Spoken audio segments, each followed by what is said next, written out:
Hello everyone, I'm the Minstrel, and today is Remembrance Day. And so that means remembering World War One, World War Two, all the other wars that gone on in the last century-ish. And to do that, I'm going to be reading a poem from my great-grandfather's book, Rhymes of the Wandering Piper. He has a couple of poems in here that are war related because he fought in both world wars. First World War he was with Gordon Highlanders, 96th Regiment, I think. Don't quote me on that. And then served in the Canadian military for the Second World War, where he was honorably discharged and made a prison guard for POWs afterward.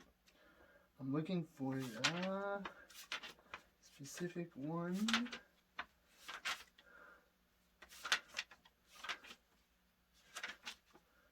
I believe it's called Spud Tamson.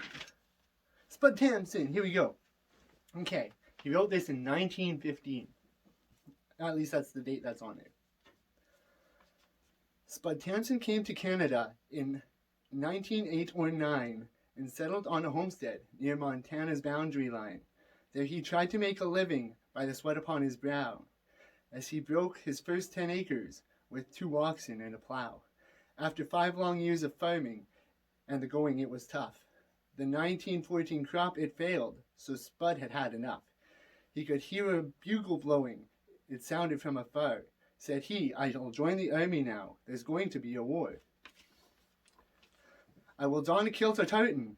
I can fight and have no fears, for I've done my battle training with the Highland Volunteers, among the heath-clad hills of Scotland, where the pipers used to play, to stir the Highland soldiers' blood and fit them for the fray." So Spud set out to join the ranks in sunny Saskatoon, but when he mentioned wearing kilts, the sergeant turned him down. Said Spud, "I'll go to Scotland, where the kilt and tartan's made. I'll join the gallant Gordons in the Highlanders Brigade." After crossing the Atlantic with its submarines galore, he landed safe and soundly on his native Scottish shore, where the deadly sound of cannon could be heard by day and night. So he joined his Highland regiment, donned his kilt, and went to fight. Through the mud of France and Flanders, through Death's valley of the Somme, Spud kept slugging, swearing, and fighting, and thinking of his home. On the bonny banks of Isla, he could see each hill and dale in his mind's eye as the Gordons made the charge at Neuve Chapelle. They reached their first objective and held it for a time. A counter-charge was pending, but they must try to hold the line. But the Hun's artillery opened with a hellish barrage of fire, and the few that did survive it got orders to retire. "Retire be damned," said Tamson, and his cursing rent the air. "My captain's lying wounded in a shell hole over there. Unless I take him with me, I will not retire a yard. I know it's kind of risky, but I'll try it real darn hard." Bosch machine guns were cracking like the rat-tat of a drum as Spud Tamson reached the captain and his flask half full of rum. "We will hae a wee bit snorty, then I'll fix your wounded leg. Thank the Lord for this wee flasky. Man, I wish it was a keg. There now, sir, your leg is splinted, fray the ankle to the knee. With my scabbard and your pewty, why your leg's as stiff as a tree. Now, if you'll climb upon my back and hang on for a while, our old communication trench is only half a mile." With bullets whistling round him as he dashed from hole to hole, Spud was puffing, sweating, swearing, adding sins upon his soul. As they reached the trench's parapet with safety almost high, Spud fell headlong into the quagmire with a bullet in his thigh. The stretcher bearers found them in the stillness of the night.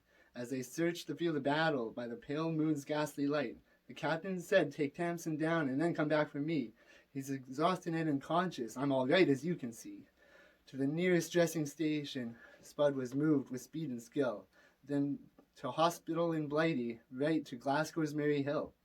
He was mentioned in dispatches for his deed so nobly done. "Hell," said Tamson, "'twas no honor, it was duty, it was fun." With 4 short months in Blighty, he was fit and well once more, and he wanted to get back to France before the war was over. There was mighty battles brewing by different signs and clues, so in battle order marching, Spud was there in time for lose.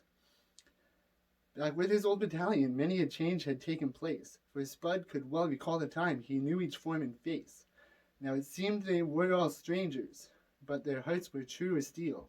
They will fight or die in battle for their king and country's weal. As the 0 hour was nearing, and the boys were standing too, all along the line was quiet, so right well Spud Tamson knew. This was the calm before the storm which suddenly would break, with the fury of a cyclone and destruction of a quake. Every man was standing shivering through the air was tense and hot, as the sergeant issued out the rum, to each man a little tot. "Oh, bring to me a jug of rum," Spud Tamson sung his song, when suddenly a crater blew our fighting front along. The Germans' guns replied at once with sure and rapid fire. The walled acquaintance be forgot, they played upon the wire. The Allied guns seemed very weak, for this is all they played. Oh, where, oh, where, oh, where, oh, where are the boys of the old brigade? So that was Spud Tamson from my great-grandfather's book, Rhymes of the Wandering Piper. James Forrest was his name. I hope you enjoyed. Take it easy, everyone. Be excellent to each other. Peace.